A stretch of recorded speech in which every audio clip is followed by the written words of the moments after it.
Bonjour Frédéric, bonjour Franck. Salut. Bonjour Cyril, bonjour Franck. Je suis ravi de vous retrouver tous les deux pour ce quart d'heure d'AC Mentoring. Et alors je crois qu'aujourd'hui, on va parler de management. Et plus particulièrement de primo management, c'est-à-dire quand on a ses premières responsabilités en management, nous qui accompagnons souvent des personnes qui sont dans cette situation, on se rend compte qu'ils perçoivent beaucoup de consignes paradoxales de leur organisation, ou en tout cas de consignes nombreuses et variées qu'ils ont du mal à concilier et à appréhender rapidement. Le manager, on lui demande de faire du reporting, dans les deux sens d'ailleurs. Il y a tout l'aspect administratif du poste qui est un peu nouveau parfois. Il y a évidemment l'expertise qui est demandée au manager, qui souvent a été promu de par sa capacité à avoir une vision, à avoir une bonne vision du business et à pouvoir se projeter et donc être référent métier pour son équipe. Il y a tous les aspects RH, plus ou moins grands en fonction du nombre de personnes, mais savoir cadrer les personnes, savoir les évaluer, former.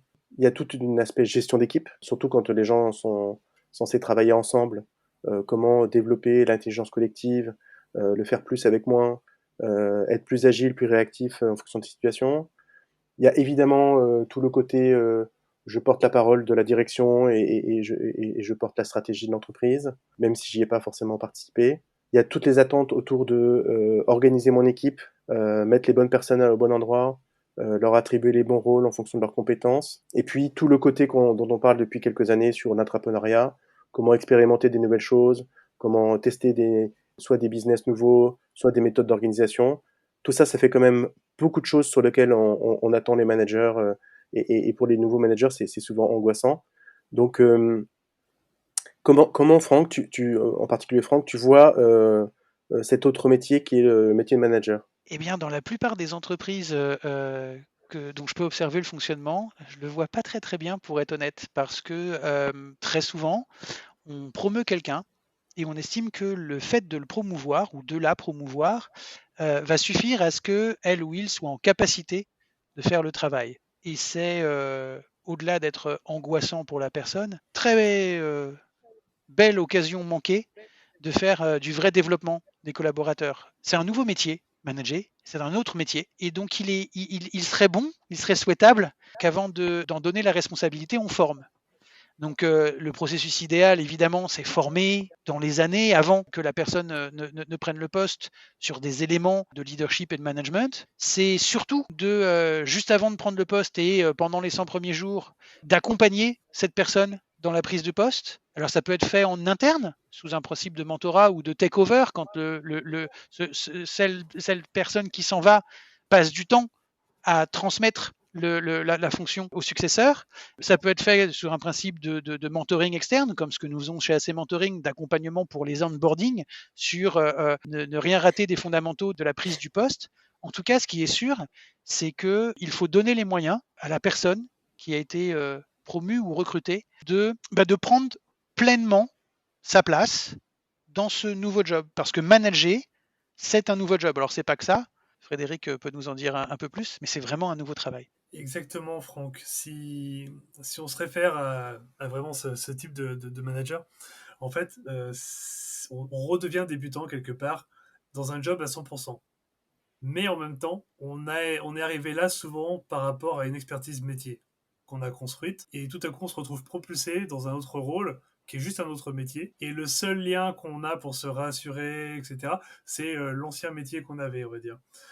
Le problème, c'est que comme c'est un job à 100%, si on garde ce qu'on avait avant, on ne peut pas être bon. On n'a juste pas le temps, en fait. Et à part si on veut absolument rentrer dans un phénomène de burn-out ou de goulot d'étranglement pour l'équipe, il n'y a pas le choix. Il faut déléguer. C'est le seul moyen de devenir vraiment manager.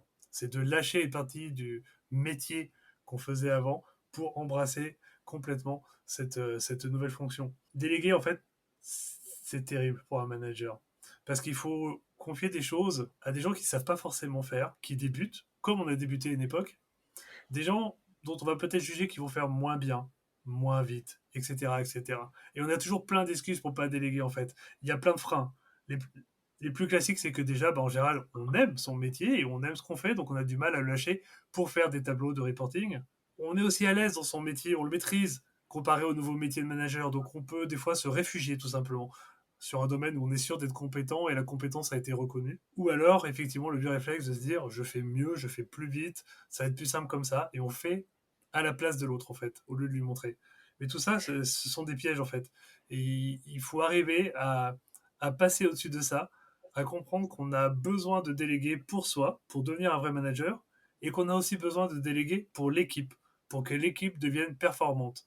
Et en fait, c'est là finalement le vrai rôle du manager. Ce n'est plus d'être bon sur son métier ancien, mais d'être un bon manager et donc de permettre à son équipe de devenir performante et de grandir. Et c'est là que la délégation a un vrai enjeu.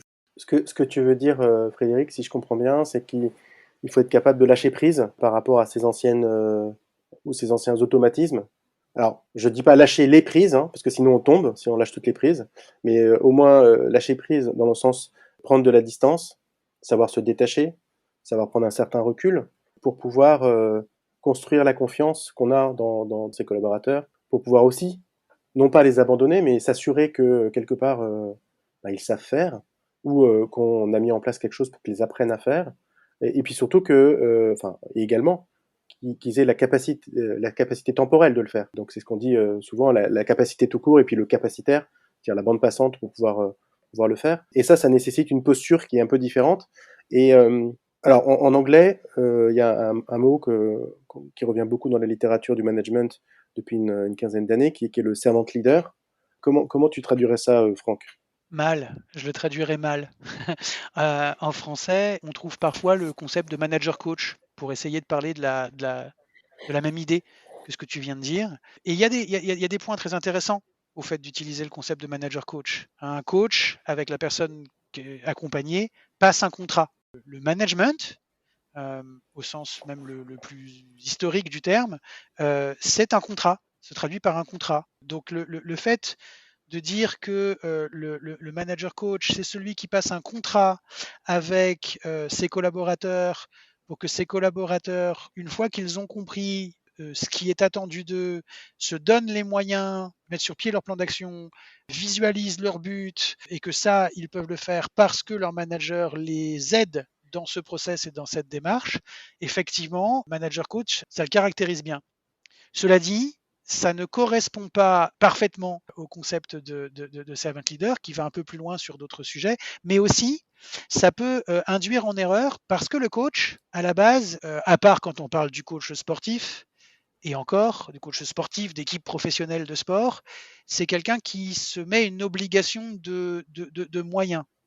Et il faut bien le reconnaître, dans un très grand nombre d'entreprises que nous observons et dans lesquelles nous intervenons, on n'est pas là juste pour se donner les moyens, on est là pour obtenir des résultats. Et la notion de manager coach peut être conçue un petit peu trop justement dans le lâcher prise et pas assez dans le fait d'aider à obtenir des résultats, chacun des collaborateurs, ici et maintenant, pas lorsque l'on aura fini son chemin d'initiation et de compréhension de ses enjeux et de sa vision et de son parcours de développement propre, personnel. En revanche, ça permet, je trouve, de sortir un peu de ce paradigme qu'on rencontre parfois du manager sauveur qui, parce qu'il sait, eh ben, il tente toujours d'apporter des solutions plutôt que d'être le philosophe qui va poser des questions et qui va faire réfléchir. Et donc ça, je trouve ça intéressant de sortir parfois de certains jeux psychologiques que nous on retrouve en entreprise avec le manager qui est soit le sauveur, soit le bourreau, et le collaborateur qui joue parfois avec beaucoup de délectation le rôle de la victime. Le servant leader, il rentre pas dans ce jeu-là, hein, si je comprends bien. Alors, je sais pas si c'est Franck ou Frédéric qui veut répondre à ça, mais Oh, je vais rebondir là-dessus. En fait, j'ai un peu la même difficulté que Franck et sur certains aspects du manager coach. On oublie aussi de rappeler qu'on n'est pas dans le monde des bisounours et qu'effectivement, il y a un besoin de résultats. Alors, on connaît tous les images où il y a le manager avec une belle cravate en haut de la colline qui plante son drapeau, et à l'inverse, celui qui va arroser les plantes et la belle équipe qui va grandir sous l'aide du manager. Une image que j'aime beaucoup en fait en management, c'est le chef d'orchestre. Le chef d'orchestre, il a une mission. À un moment donné, il doit délivrer un bon concert. Il y a une date, il y a un livrable, il y a une attente claire et nette. Et la vision, c'est, on va dire, l'entreprise qui attend des choses de cette équipe. Le chef d'orchestre ne va pas jouer à la place du violoniste. Par contre, il va traduire cette vision dans les rôles de chacun et aider chacun à briller lors du concert et parfaitement faire sa part. Il a peut-être été un bon violoniste avant, un bon trompettiste, mais là, il a un rôle où il met chacun en combinaison de son équipe pour obtenir le meilleur pour l'équipe, avec un livrable aussi, et une attente claire et nette. Et c'est une image, le coach sportif est facile à utiliser comme image sur le management, mais j'aime beaucoup cette notion du chef d'orchestre qui vraiment pilote l'ensemble des compétences de l'équipe, où chacun peut être mis en valeur à l'instant T, ou conjugue ses efforts pour aboutir à un résultat. Et sur la même manière, il y a un livrable, il y a un délai, à un moment donné, le public est dans la salle et on doit livrer. Et pendant tout ce temps, le manager a dû préparer son équipe, l'orchestre, pour être les meilleurs possibles sur un rendez-vous. Il y a une illustration assez sympathique, je trouve, du concept de servant leader dans une série télévisée qui est en train de devenir un peu tarte à la crème tellement on en entend parler, mais j'aimerais quand même en mettre 30 secondes cette série au centre de notre exposé. C'est la série New Amsterdam, où le patron de l'hôpital passe son temps à aller voir ses collègues, les cadres, en leur demandant comment il peut les aider. How can I help? Et ça, c'est concret. On est là pour sauver des vies, on est là pour s'organiser dans cet hôpital et il leur demande de quoi ils ont besoin pour y arriver et comment il peut les y aider. Et cette dimension-là, au service d'eux, en soutien, est effectivement quelque chose qui, lorsqu'on la met en œuvre, permet d'être un manager beaucoup moins stressé par toutes les injonctions dont tu parlais au départ, Cyril. Alors c'est intéressant, je vois l'heure qui tourne de notre quart d'heure, donc je voudrais pas qu'on dépasse les horaires, même si le sujet est passionnant. Alors moi, en conclusion, j'avais quand même une interrogation, c'est que de plus en plus on lit dans la littérature du management des choses sur la fin du management, sur l'auto-organisation des équipes, avec beaucoup d'agilité, avec finalement des organisations autogérées, gouvernance partagée, etc. Et souvent, les personnes avec qui on travaille dans les organisations, qui pourtant sont dans cette démarche-là, bah, ils se sentent pas du tout inutilisés. À l'inverse, ils ont l'impression que et leurs équipes et la voie hiérarchique les sollicite beaucoup. Il y a encore beaucoup de voies hiérarchiques, même si la hiérarchie peut évoluer. Et ça crée une sorte d'angoisse pour certains, d'anxiété, d'incompréhension, voire. Pour conclure, quel est un peu votre point de vue sur le sujet?